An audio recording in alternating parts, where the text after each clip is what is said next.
Muchas gracias por su sintonía. Estamos contentos de una vez más en entrar en su hogar, que usted nos permita compartir la palabra del Señor junto a usted.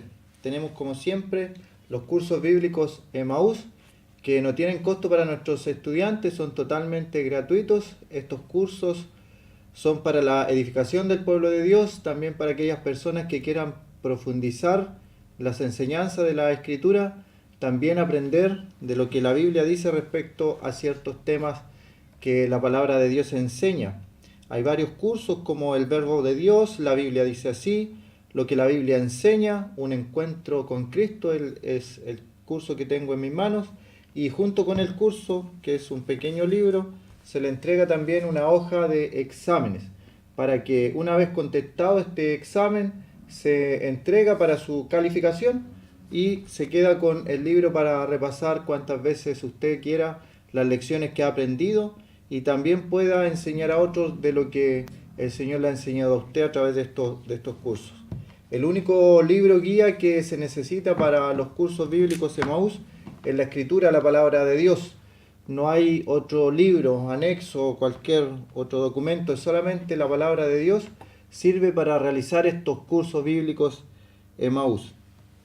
Vamos a invitar también a nuestros amigos que no tienen alguna congregación donde aprender de la palabra del Señor, invitarlos a Pedro Aguirre Cerda 189 a 1,25 cuadras de la Plaza de Armas de Lota. El día domingo, el día viernes, el día miércoles, reuniones de 7 a 8 de la tarde. Y los sábados por medio estamos avisando regularmente cuándo corresponde. Este sábado no corresponde una clase bíblica, pero el sábado que viene sí. Estamos estudiando las profecías mesiánicas respecto al Señor, así que ya llevamos 3 clases, son estudios muy interesantes acerca de estas profecías que estaban escritas respecto al Señor Jesucristo desde la antigüedad. Dicho esto, vamos a invitarles a leer en el libro de Romanos el capítulo 3, que hemos considerado en otras ocasiones, algunos versículos respecto a lo que es la radiografía del ser humano. Pero vamos a leer unos versículos más abajo, siempre llegamos hasta versículo 16. Vamos a leer a continuación lo que viene. Romanos capítulo 3, el versículo 19 dice de la siguiente forma. Romanos 3, 19. Pero sabemos que todo lo que la ley dice, lo dice a los que están bajo la ley, para que toda boca se cierre y todo el mundo quede bajo el juicio de Dios. Y el versículo 20. Ya que por las obras de la ley ningún ser humano será justificado delante de él, porque por medio de la ley es el conocimiento del pecado. Notemos lo que dice el versículo 20, he leído en Romanos capítulo 3, versículo 19 y 20. En otras ocasiones hemos leído desde el 10 hacia adelante, y es una frase que siempre vamos repitiendo para que las personas sepan que está escrito en la Biblia y que no son ideas o frases nuestras, donde Romanos 3 del verso 10 en adelante aparecen frases como no hay justo ni aun uno, para aquellas personas que dicen yo soy bueno, yo hago bien a los demás, yo me comporto y tengo el cielo ganado, dicen algunos, por las obras que he hecho. Para esas personas está Romanos 3:10 donde dice no hay justo ni aun uno, no hay quien entienda. Para aquellas personas que dicen ¿para qué voy a estudiar yo la Biblia si yo me la sé de memoria? Siempre he aprendido desde pequeñito, pero dice no hay quien entienda. No hay quien busque a Dios. Ese texto para aquellas personas que dicen yo desde pequeñito buscaba a Dios, yo estaba de pequeño en la banca de la iglesia. La Biblia dice en Romanos 3, versículo 11, que no hay quien busque a Dios. Por lo tanto, estaría contradiciendo la Escritura. Todos se desviaron, a unas se hicieron inútiles. Hay personas que piensan que Dios las necesita mucho y centran todo el Evangelio en sí mismo. Cosa que no es así. La Escritura muestra que Dios destruyó a toda una generación antigua, Dios destruyó a todo el mundo antiguo y salvó solamente a 8 personas, y a Dios no le tembló la mano y siguió el mundo girando, siguió el mundo dando vueltas. Después dice, no hay quien haga lo bueno, no hay ni siquiera uno. Ahí está en Romanos 3:12. No hay quien haga lo bueno. Para aquellas personas que piensan que son buenas delante de Dios, la Escritura les dice que no hay bueno, no hay quien haga lo bueno, no hay ni siquiera uno. Sepulcro abierto su garganta, con su lengua engañan, veneno de áspide hay debajo de su lengua, su boca está llena de maldición y de amargura, sus pies apresuran a derramar sangre. Esa es una descripción de lo que es el hombre, la radiografía del ser humano en el día de hoy. Quebranto y desventura hay en sus caminos y no conocieron camino de paz. No hay temor de Dios delante de sus ojos. Toda esa es una descripción que la consideramos en estudios anteriores, cómo el hombre puede decir muchas cosas, pero la Biblia dice otra cosa. Esta es la radiografía espiritual del hombre, del punto de vista de Dios. Así que si alguien se considera bueno, si alguien considera que ha seguido los caminos del Señor desde pequeñito, si alguien cree que es indispensable para Dios, aquí está lo que Dios dice del hombre, que es totalmente contrario a veces a lo que uno piensa. Y uno debe ir cambiando sus pensamientos en base a lo que piensa la Biblia, la Escritura. Por lo tanto, nuestra mente también se va renovando de día en día. Y luego viene entonces el versículo 19, donde nos dice que sabemos, porque la carta a los romanos está escrita a creyentes, sabemos que todo lo que la ley dice, esta ley refiriéndose a la ley del Antiguo Testamento, a los libros que escribió Moisés, a lo que los judíos tenían como leyes, dice, sabemos que todo lo que la ley dice, lo dice a los que están bajo la ley.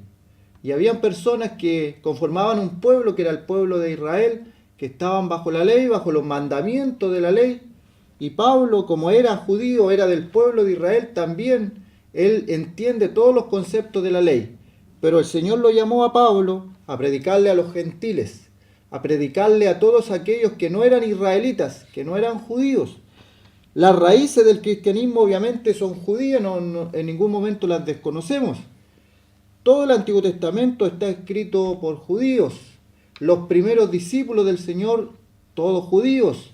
La Escritura se escribió en ese idioma. El Nuevo Testamento se escribió en griego porque era el idioma intelectual de la época del Imperio Romano. Pero Pablo es llamado a sí mismo como el que Dios llamó para predicarle a los gentiles, a las gentes que no son israelitas, que no son judías. Entonces, los judíos tenían un celo por sí mismos, por su pueblo, y ellos pensaban que iban a llegar al cielo por cumplir la ley, las ordenanzas de la ley. También Pablo, escribiendo a los Gálatas, les refiere lo mismo, que ya no es por las obras de la ley, porque ningún hombre va a ser salvo por las obras de la ley. Y acá entonces dice, sabemos entonces, porque le escribe a creyentes, a cristianos, a personas que se han convertido ya al Señor, sabemos que todo lo que la ley dice, lo dice a los que están bajo la ley, para que toda boca se cierre y todo el mundo quede bajo el juicio de Dios.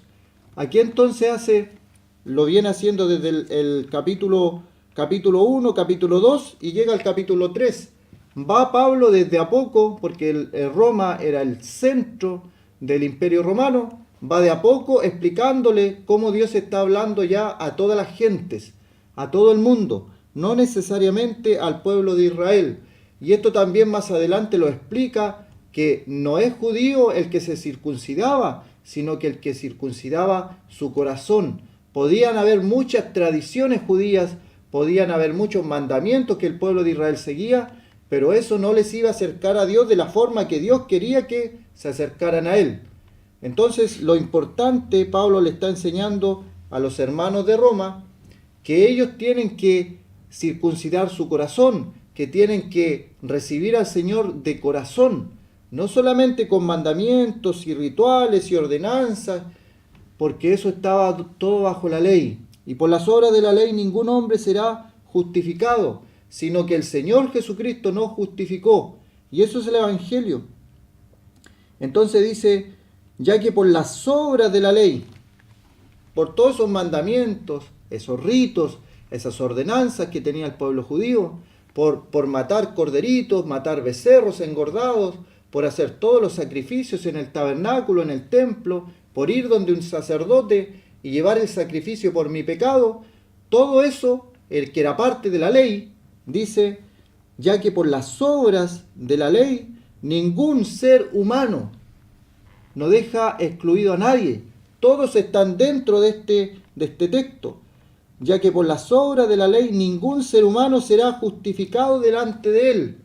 Así que cualquier persona que está buscando justificarse delante de Dios y está buscando esa justificación a través de las obras, del obrar, del seguir mandamientos, del seguir ordenanzas, del seguir estatutos de cualquier congregación, de seguir órdenes humanas, tradiciones humanas.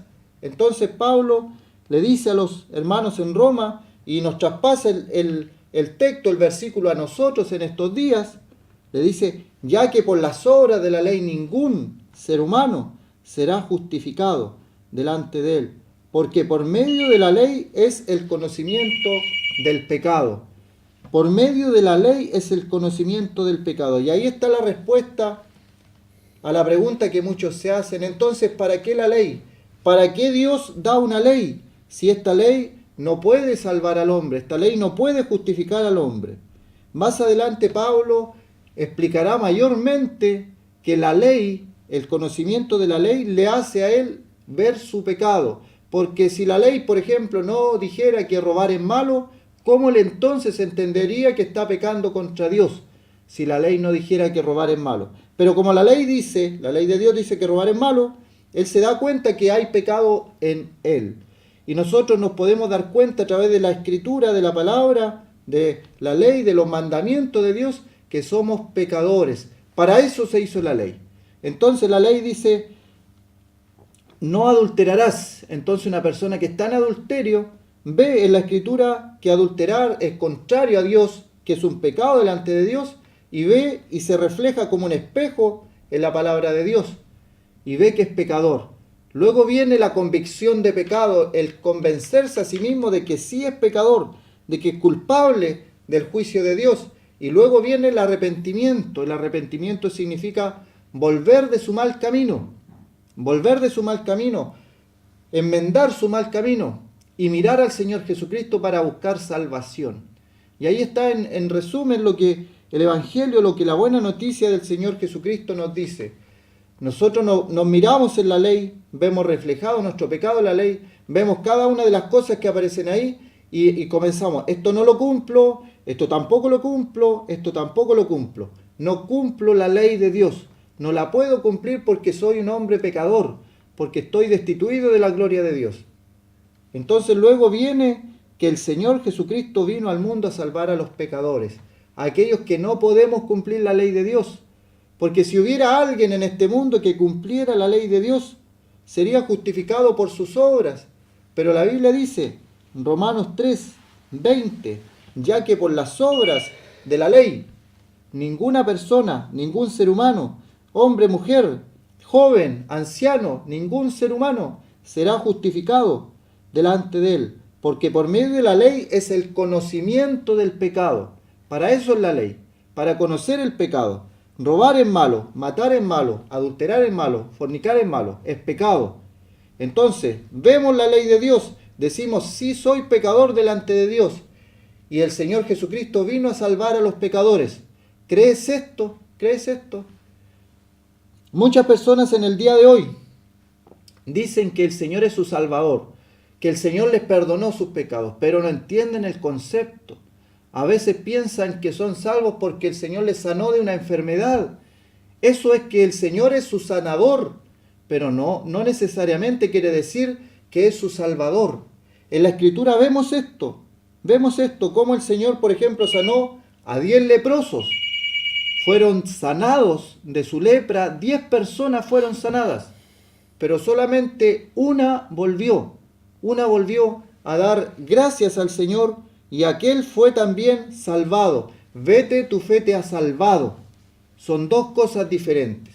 El Señor puede sanarle de una enfermedad, porque en su soberanía Él sigue y continúa haciendo milagros, y puede sanarle de una enfermedad catastrófica en una cama de hospital y el Señor le sana. Esa persona es sanada por el Señor, pero no es salvada hasta que no tenga un encuentro con el Señor Jesucristo, hasta que no vuelva al Señor Jesucristo, a encontrarse con Él como Salvador personal de su vida. Porque por las obras de la ley, ninguna persona va a ser justificada delante de Él. Porque por medio de la ley es solamente el conocimiento del pecado. Esa es la finalidad de la ley. Esa es la finalidad, por ejemplo, de los 10 mandamientos. Ver que ninguno puede cumplir aquellos 10 mandamientos. Las personas no somos perfectas. El ser humano, cuando dice aquí que ningún ser humano va a ser justificado, siempre lo decimos, lo repetimos, porque me dijo el otro día un alumno, pero ¿qué importa si yo creo en la evolución o no creo en la evolución? Es importante para el cristianismo decir que eso es un mito y que el hombre solamente es creado a través de Adán y de Eva, los primeros seres humanos en la tierra, y no había más, y que no es una explicación, como dicen, para que nosotros entendamos que fue Adán y Eva, sino que fueron seres reales. Adán y Eva fueron seres reales que vivieron en este mundo, que Dios les dio mandamientos y ellos desobedecieron. Eran nuestros representantes. La raza de Adán, la raza del ser humano, necesita salvación. Es importante que sea literal Adán, que sea una persona literal, una persona real, Adán y Eva, porque luego en el capítulo 5 del mismo libro de Romanos se nos dirá, por tanto como el pecado entró en el mundo por un hombre, y por el pecado la muerte, así la muerte pasó a todos los hombres por cuanto todos pecaron. O sea que es importantísimo, y no es decir, es que es lo mismo que yo creo en la evolución o no creo en la evolución. La Biblia dice que Dios creó un ser humano llamado Adán, y dice también en Romanos 5 que este Adán pecó, y como él pecó, la muerte y el pecado pasaron a todos los hombres por cuanto todos pecamos, era nuestro representante. Por eso es que luego dice, por las obras de la ley ningún ser humano. ¿Sabía usted que hubieron ángeles que pecaron contra Dios y Dios no los perdonó? ¿Sabía usted eso? Está en la carta de Pedro y otras veces lo hemos examinado, que si no perdonó a los ángeles que pecaron contra Dios, sino que los arrojó al infierno, en prisiones de oscuridad. Si no perdonó al mundo antiguo, sino que salvó a Noé, pregonero de justicia, nos dirá el apóstol Pedro. O sea, Dios, cuando a veces la gente dice, errar es humano, perdonar es divino, está malo, es antibíblico, porque Dios no perdonó y siguió siendo Dios, y no perdonó al mundo antiguo y no perdonó a los ángeles. Y dice, errar es humano. El Señor fue 100% humano y Él nunca erró, nunca pecó. Y Adán, el primer hombre, el primer ser humano, nunca pecó hasta que fue la caída. Pero antes de eso Él era libre de pecado y era un ser humano. Y así que tenemos entonces que Adán fue literal y por eso el ser humano cayó en pecado y desde ahí en adelante todos los hombres vienen con ese germen, por decirlo de alguna forma, de un germen llamado el pecado. Pablo dirá el pecado que mora en mí y él lo reconoce. Así que por las obras de la ley ningún ser humano será justificado y por medio de la ley es el conocimiento del pecado. El versículo 21 después nos dirá, pero ahora, aparte de la ley se ha manifestado la justicia de Dios testificada por la ley y por los profetas, lo que consideramos cuando iban camino a Emaús, que el Señor les comienza a hablar del Evangelio a estas personas utilizando a Moisés y los profetas y los salmos, porque de Moisés Moisés habló de mí, le dijo el Señor a los que iban camino a Emaús. Los salmos hablaron del Señor, los profetas hablaron del Señor. Todo el Antiguo Testamento habló del Señor. Aparte de la ley entonces, testificada por la ley y los profetas, la justicia de Dios por medio de la fe en Jesucristo para todos los que creen, porque no hay diferencia por cuanto todos pecaron. Así que tenemos un evangelio que según la Biblia es para todo aquel que cree, al judío primeramente, porque dice que Pablo comenzaba en un lugar predicando en las sinagogas y luego se iba a los gentiles, a las gentes que no eran judías, pero comenzaba allí. Y nosotros en nuestro país no somos judíos, por eso es que no nos regimos por el Antiguo Testamento o las leyes judías, sino que somos un pueblo apartado de Dios, apartado para Dios, que se llama la iglesia. Luego dice, la justicia de Dios por medio de la fe en Jesucristo para todos los que creen, porque no hay diferencia por cuanto todos pecaron y están destituidos de la gloria de Dios. Hay gente que está destituida de la gloria de Dios. ¿Será un grupo de personas? ¿Serán pocas personas?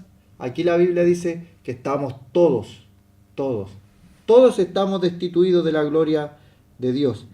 La palabra destitución o destituido de la gloria de Dios, imaginémonos que nosotros quisiéramos alcanzar el cielo con nuestras manos, no lo podemos alcanzar. Es el Señor Jesucristo que abre un camino y Él dice, yo soy el camino, la verdad y la vida, y nadie viene al Padre sino por mí. Siendo justificados gratuitamente, dice el versículo 24, por su gracia mediante la redención que es en Cristo Jesús. Este verso nos habla y utiliza una palabra que me gusta mucho a mí. Dice que somos justificados gratuitamente, gratis. Hay de aquellos que se hacen riquezas con el Evangelio, que utilizan el Evangelio, la buena noticia gratuita del Señor Jesucristo, para hacer ganancias deshonestas con el Evangelio. La Escritura en ninguna parte muestra que se deba hacer así. Hay personas en la antigüedad que cayeron en este camino de ir haciendo riquezas por el Evangelio, por la palabra de Dios. Pero Dios no quiere eso. Siempre que se habla de ofrendas y entregar algo a la iglesia, se dice que sea voluntariamente, se dice que según haya prosperado, según la persona haya prosperado, según lo sienta en su corazón, ¿cuánto? Hay otros que dicen, hay que dar hasta que duela, y la Biblia dice que no, sin dolor, dar lo que propuso en su corazón, dar voluntariamente de lo que esa persona propuso en su corazón. Es una ofrenda voluntaria al Señor. Por eso tampoco hablamos del diezmo, porque eso tenía que ver con el Antiguo Testamento, con los judíos, con la ley. Y nosotros no somos judíos, somos la iglesia, el pueblo de Dios. Así que este texto, Romanos 3, versículo 24, siendo justificados gratuitamente, gratuitamente, sin nada que dar, sin las obras de la ley. Es un regalo, es un don de Dios, es por fe, es por gracia, no por obras, para que nadie se gloríe. Así que el versículo 24 nos muestra la redención que es en Cristo Jesús. Es el centro, el principio y el final de todo el Evangelio, es la redención del Señor Jesucristo. ¿Qué significará redención? Varias gente dice yo soy redimido, el Señor me redimió, pero ¿qué significa la palabra redención? Es comprar, comprar. Redimir es comprar. Por eso es que dice nos redimió a precio de sangre. Una compra a precio de sangre, una redención, comprar. El Señor nos compró a precio de sangre. Vamos a quedar hasta ahí por el momento, vamos a ir a un tema musical y luego vamos a continuar con el estudio de la palabra del Señor.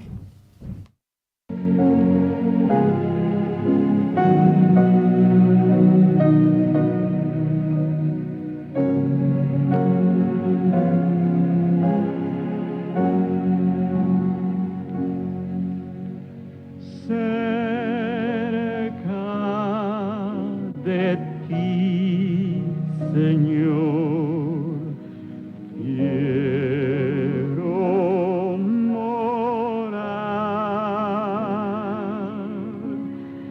Tu grande tierno amor quiero gozar.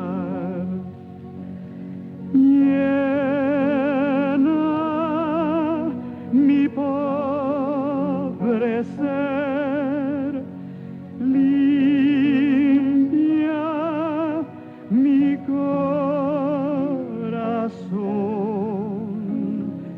hazme tu rostro ver en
feliz veré,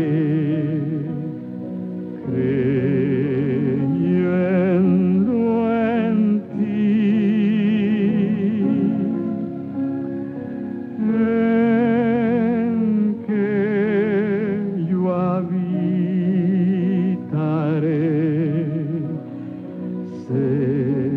cerca de ti.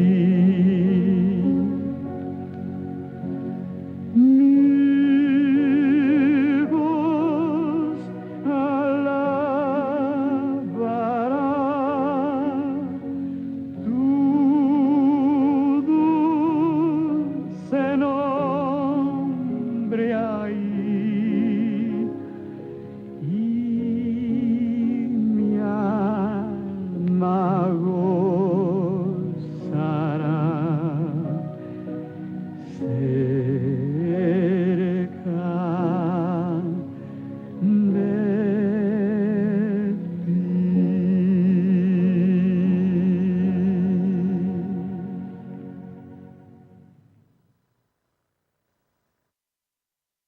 Considerando el libro de los Hechos, y vamos a leer en esta tarde el capítulo 20 del libro de los Hechos. Capítulo 20, versículo 1. Después que cesó el alboroto, llamó Pablo a los discípulos y habiéndolos exhortado y abrazado se despidió y salió para ir a Macedonia. y después de recorrer aquellas regiones y de exhortarles con abundancia de palabras, llegó a Grecia. Después de haber estado allí 3 meses y siéndole puesta acechanza por los judíos para cuando se embarcase para Siria, tomó la decisión de volver por Macedonia, y le acompañaron hasta Asia Sópater de Berea, Aristarco y Segundo de Tesalónica, Gayo de Derbe y Timoteo, y de Asia Tíquico y Trófimo. Estos, habiéndose adelantado, nos esperaron en Troas.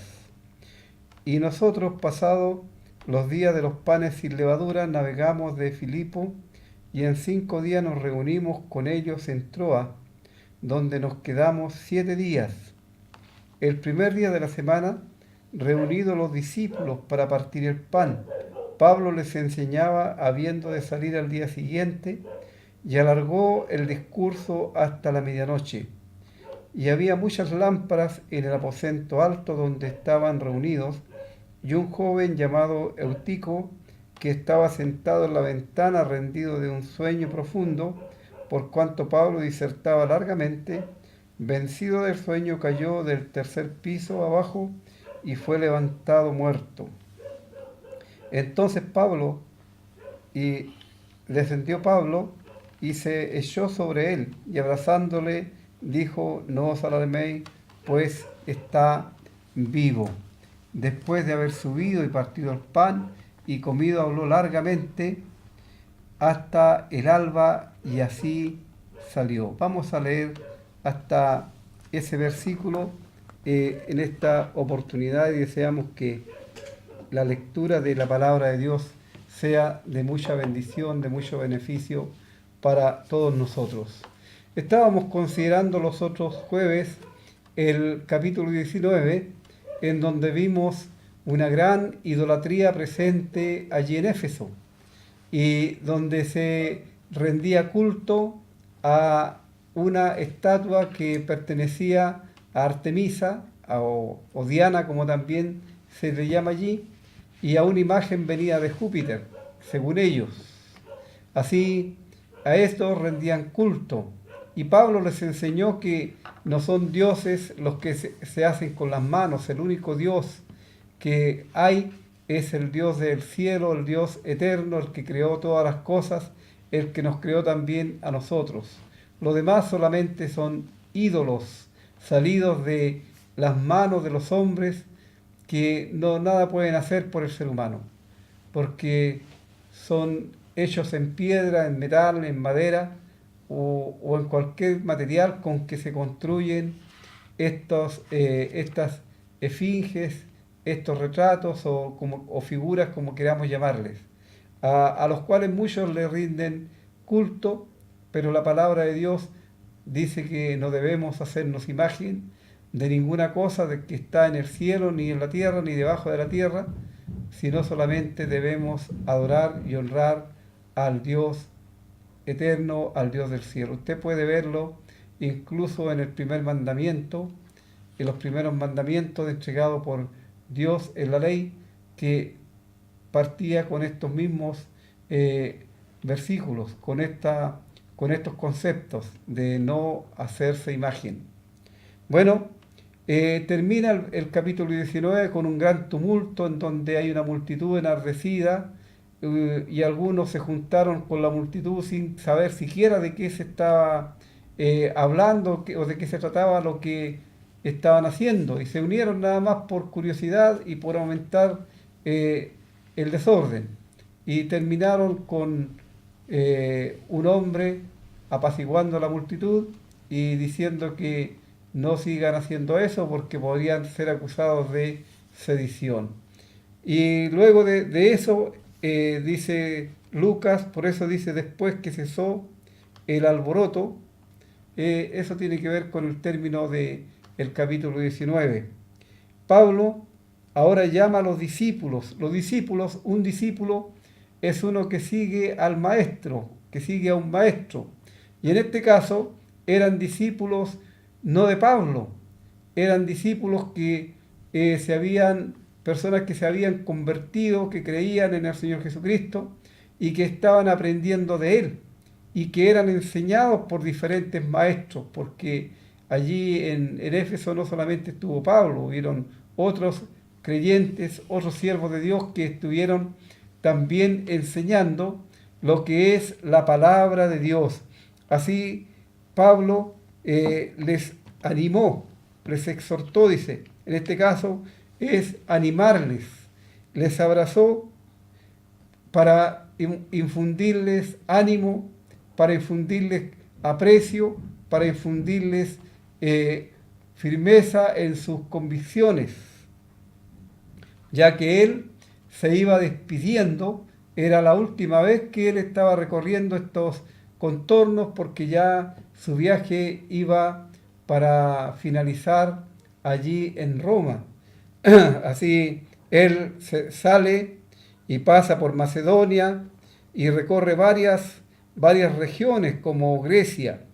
Él va anunciando el Evangelio de la gracia de Dios, va animando a los que ya habían recibido a Cristo como su Salvador personal, pero siempre estaba el problema latente de los judíos que eran enemigos de la cruz de Cristo y enemigos, por supuesto, de Pablo, que no querían, como vimos en el capítulo 19, reconocer en el Señor Jesucristo el Mesías, sino que ellos odiaban al Señor Jesucristo y, por supuesto, odiaban también a sus heraldos, a sus voceros, a los que anunciaban el Evangelio de la gracia de Dios, como en este caso Pablo.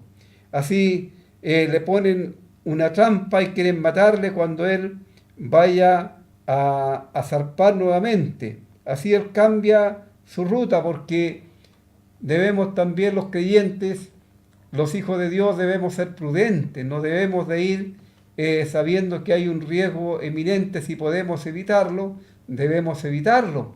Dios nos va a cuidar y nos va a proteger y Él nos va a librar cuando nosotros vamos sin saber que realmente nos esperan problemas y que los podemos evitar, porque no debemos ser tampoco caer en la porfía.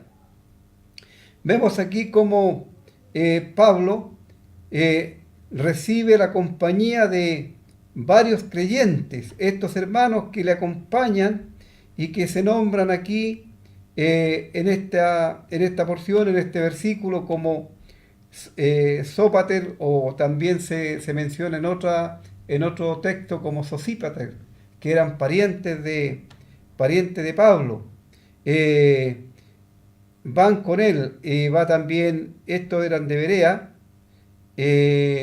va también Aristarco y Segundo de Tesalónica, va Gayo de Derbe y Timoteo, y de Asia dice Batítico y Trófimo, y ellos se adelantan en su viaje y esperan a los misioneros allí en Troas.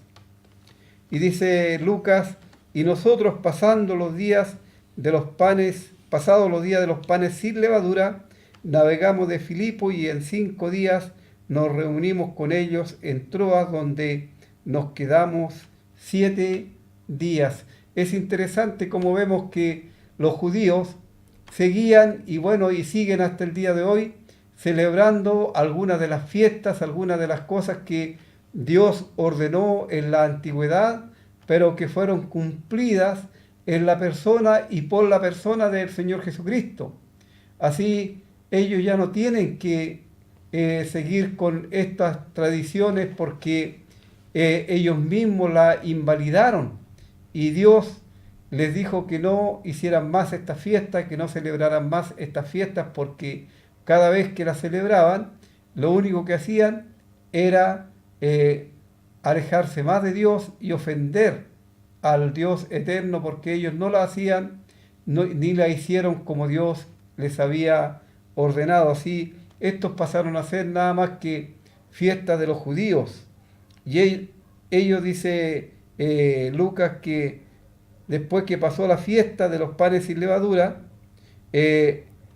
ellos llegaron a Troas y el primer día de la semana, reunidos los discípulos para partir el pan, Pablo les enseñaba habiendo de salir al día siguiente y alargó el discurso hasta la medianoche.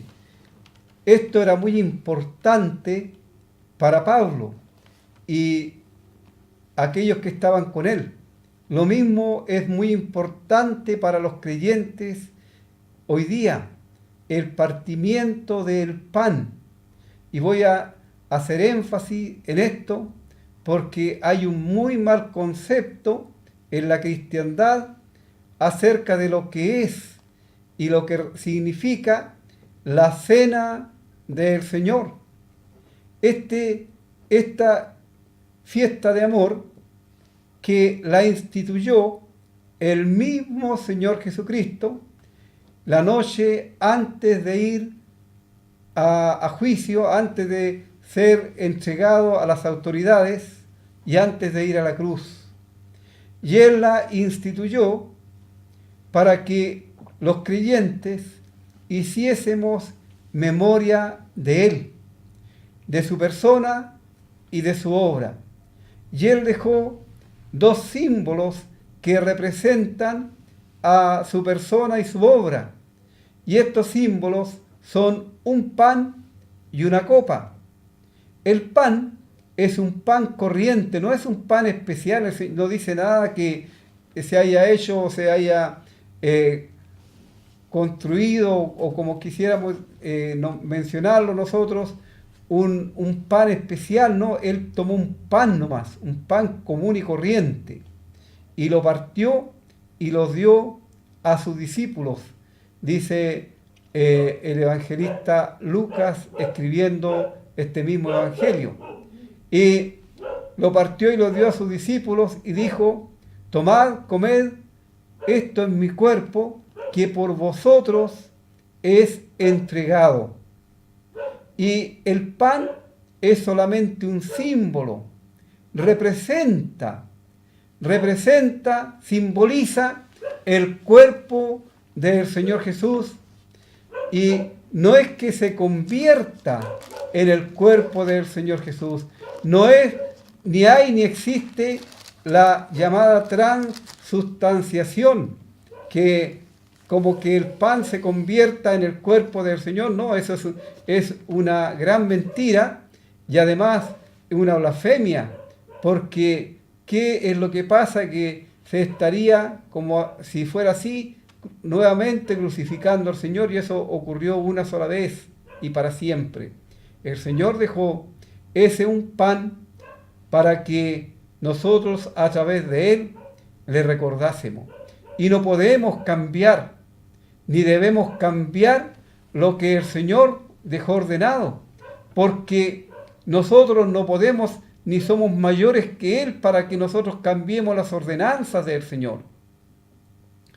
No se trata de pancitos chicos ni cosas por el estilo, es un pan. El cuerpo del Señor era uno solo, así representa el cuerpo del Señor. Pero además de eso, el un pan también simboliza la unión de los creyentes. Y podemos, para ratificar esta verdad, podemos leer en la palabra de Dios para de esta forma tener clara la enseñanza.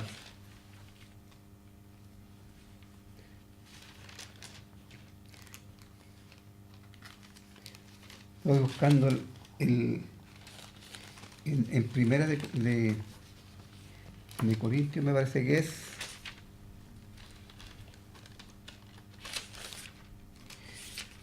Primera de Corintios, en el capítulo 10,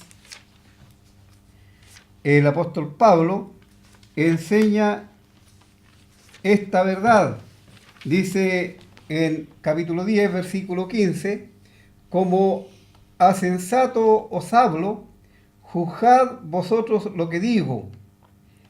Y fíjese y escuche bien en los términos que está escrita la palabra de Dios. Está en singular.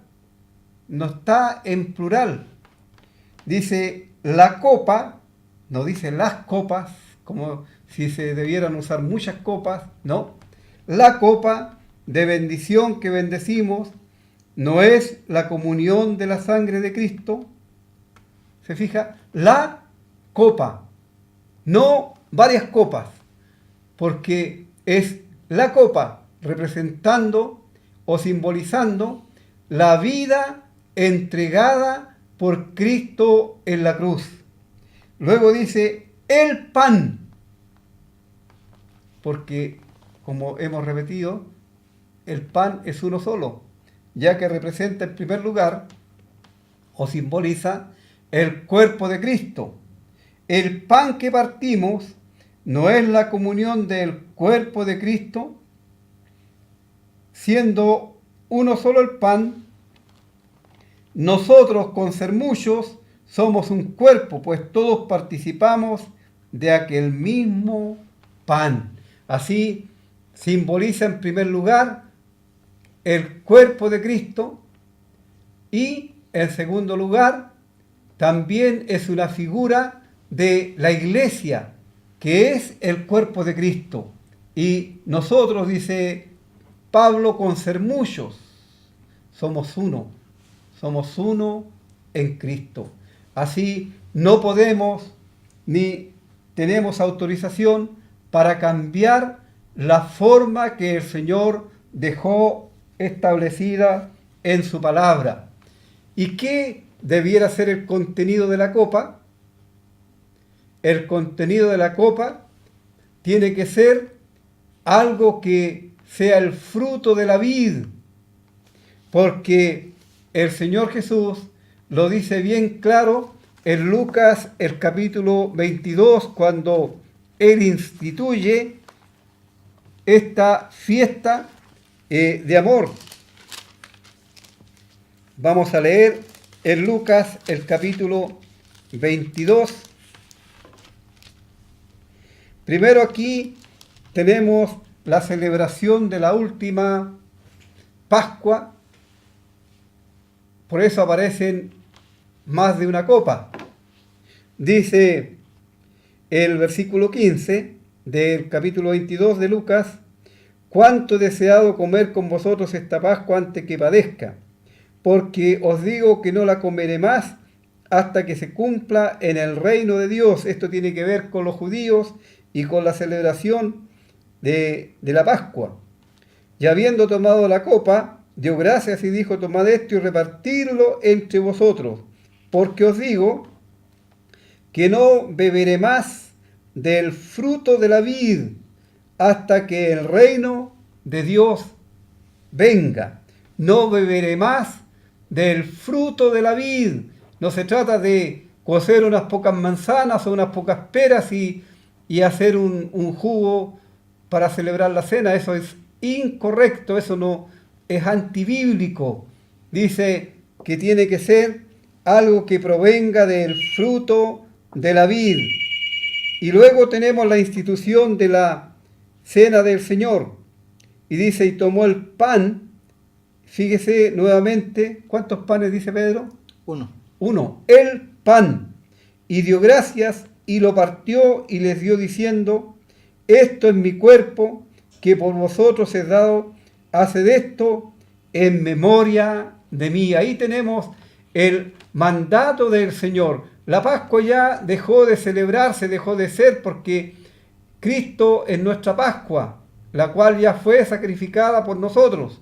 En cambio, Él ordena que la cena del Señor, que Él dejó para que hiciéramos memoria de Él, esto lo hagamos siempre en memoria de Él. De igual manera, dice, después que hubo cenado, tomó la copa diciendo: esta copa es el nuevo pacto en mi sangre, que por vosotros se derrama. Así, ahí tenemos la ordenanza del Señor: haced esto siempre en memoria de mí. Y en Corintios, el capítulo 11, la primera carta a los Corintios, el capítulo 11, tenemos la enseñanza también acerca de esto mismo.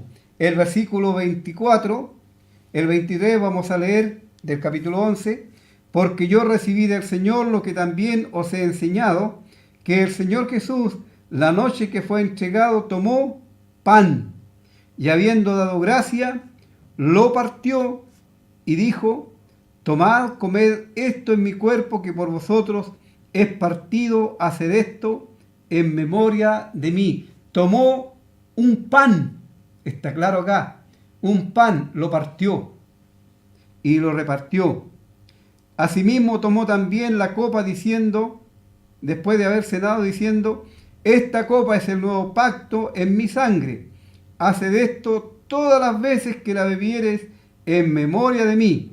Así pues, todas las veces que comieres este pan y bebieres esta copa, la muerte del Señor anunciáis hasta que Él venga. Así, esto es muy importante porque el Señor lo ordenó, el Señor lo pidió y Él dijo: haced esto siempre en memoria de mí. En la Biblia, en la palabra de Dios, no tenemos una ordenanza de cuántas veces en la semana o en el mes o en el año debiera celebrarse. Pero si nosotros hacemos un seguimiento en el libro de los Hechos a la iglesia primitiva, nos vamos a dar cuenta que ellos cada primer día de la semana se reunían para celebrar la cena del Señor o para partir el pan, como también es otro término que se usa para designar esta misma conmemoración. Así, esto solamente lo pueden hacer y lo deben hacer los creyentes que, habiendo sido salvados por Cristo, se bautizaron y están en comunión en la iglesia. No debe participar ninguna persona que no esté en comunión en la iglesia. Eso no debe ocurrir porque es un privilegio para los salvados por Cristo y que han seguido el camino de obediencia de parte de Él. Lamentablemente he sido testigo muchas veces cómo esto se tergiversa en los círculos religiosos y se usan infinidades de pedacitos de pan o se usan muchas copas para servir, e incluso no es nada del fruto de la vid, sino otras cosas, cualquier otra cosa, y la gente piensa que ellos pueden hacer lo que quieran. No, el Señor es celoso en esto y Él lo ordenó, y de acuerdo a la orden que Él entregó, así debemos hacerlo. Debemos de fijarnos en el ejemplo de Moisés en el Antiguo Testamento, cuando a Moisés se le ordenó hacer lo que sería la tienda, el tabernáculo allí en el desierto. Dios le mostró el modelo y le dijo: haz todo conforme al modelo. Vale decir, Moisés no tenía que poner nada de su propia cosecha, sino hacerlo todo de acuerdo a lo que Dios había ordenado. Así ocurre con todas las ordenanzas que tenemos en la Biblia de la palabra de Dios. Nosotros no podemos ni debemos cambiar absolutamente ningún concepto porque no tenemos esa autoridad para hacerlo. Porque si lo estamos haciendo, entonces estaríamos diciendo que nosotros somos mayores que Dios o que el Señor Jesucristo y que tenemos la autoridad para cambiar lo que Él ha dejado establecido en su palabra. Así, cuando leemos aquí en el libro de los Hechos, donde estamos estudiando en el capítulo 20 y el versículo 7, cuando se habla del primer día de la semana, tiene que ver con el día domingo, y reunidos los discípulos, dice, para partir el pan, vale decir, para celebrar la cena del Señor. Y luego que ellos se reúnen para esta ocasión, Pablo aprovecha la ocasión de enseñar la palabra de Dios y alarga el discurso, dice, porque él debía salir al día siguiente. Ahora, ¿por qué alarga el discurso? Porque ya era la última vez que personalmente Pablo iba a estar presente en una reunión con ellos. Las reuniones generalmente en la palabra de Dios, de acuerdo a lo mismo que el Señor expresó a sus discípulos estando allí en Getsemaní, generalmente no debieran ser más de una hora, porque una reunión es donde se enseña, donde se anuncia el Evangelio o se enseña la palabra de Dios, y eso no debiera ocupar mayor tiempo que eso. El Señor dijo a sus discípulos: ¿no habéis podido velar conmigo cuánto tiempo, Pedro? 1 hora. 1 hora. El Señor dijo claramente: ¿no habéis podido velar conmigo 1 hora? Porque lo único que interesa en una reunión de enseñanza de la palabra de Dios y absolutamente nada más. Lo demás sale sobrando. O si es un estudio bíblico, se debe estructurar de tal manera que no debe excederse en el tiempo, que sean reuniones en donde los creyentes y las personas deseen participar, y no en donde sea una carga que no puedan sobrellevar por largo tiempo que se ocupa, y que la mayor parte del tiempo no tiene que ver ni con enseñanza de la palabra de Dios, ni con aprendizaje. Así vamos a seguir el próximo jueves analizando lo que tiene que ver con esto de la cena del Señor y el viaje y el discurso de el apóstol Pablo. Amigos, queremos nosotros que usted entienda, que usted comprenda lo que la Biblia enseña, lo que Dios ha dejado establecido en su palabra, y que no esté siguiendo o practicando mandamientos u ordenanzas que se le han ocurrido a personas y que se alejan mucho o no tienen nada que ver muchas veces con la palabra de Dios. Cuando usted escuche hablar de lo que es la cena del Señor o el partimiento del pan, el Señor así lo instituyó: un pan y una copa. Y esto es un privilegio para el creyente, hacer memoria de su Salvador en lo que Él es en su persona y en su obra. Vamos a escuchar otro himno y luego nos despedimos.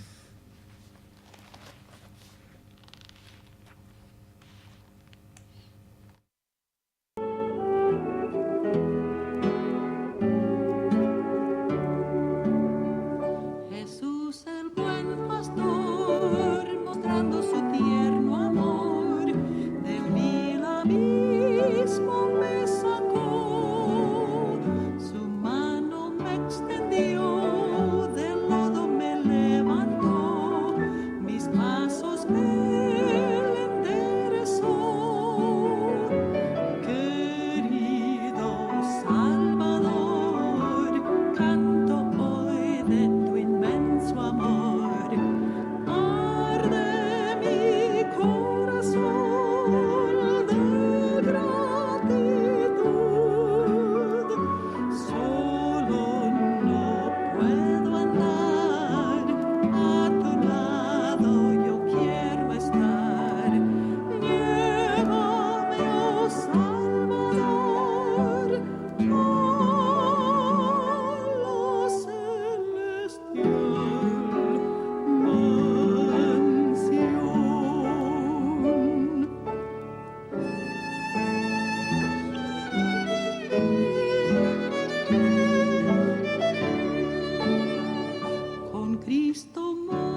más agradecemos a las personas que nos sintonizaron y las personas que llamaron.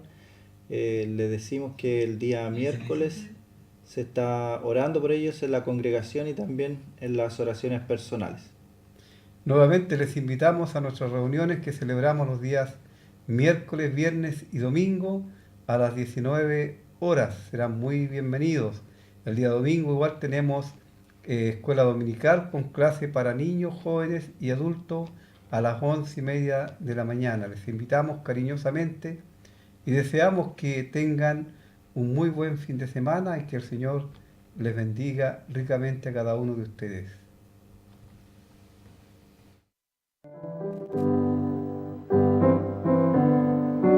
Sublime gracia del Señor.